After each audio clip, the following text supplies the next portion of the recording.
Last night about 8:15, Oklahoma City police officers were working a hit-and-run accident at 57th and South Shields.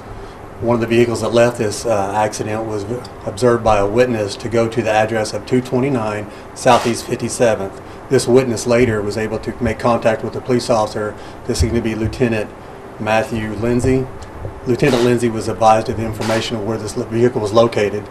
He went to this address of 229 Southeast 57th, and this is where he came in contact with a person by the name of McDiel, M-A-G-D-I-E-L Sanchez.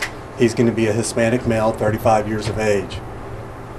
McDiel was on the porch of this residence. In his right hand he had what was described first as a large stick. Now with later investigations shows that this is going to be a metal pipe that's about 2 foot long, and it's wrapped in some type of material, and at the end of it, it has a little leather loop, like maybe you could put it around your wrist. He had this in his right hand and was holding it up.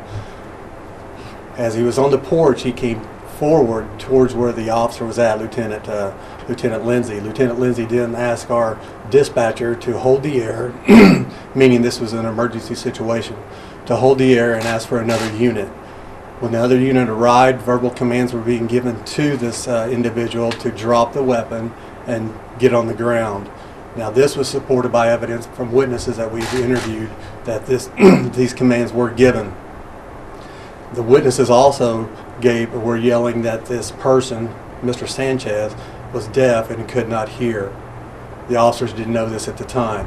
So as Mr. Sanchez came off the porch, he started advancing to the second officer who was there. This is going to be Sergeant Christopher Barnes.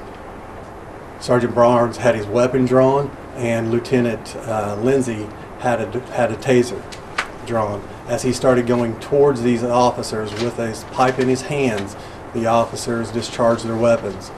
So Lieutenant Lindsay deployed his taser, and Sergeant Barnes discharged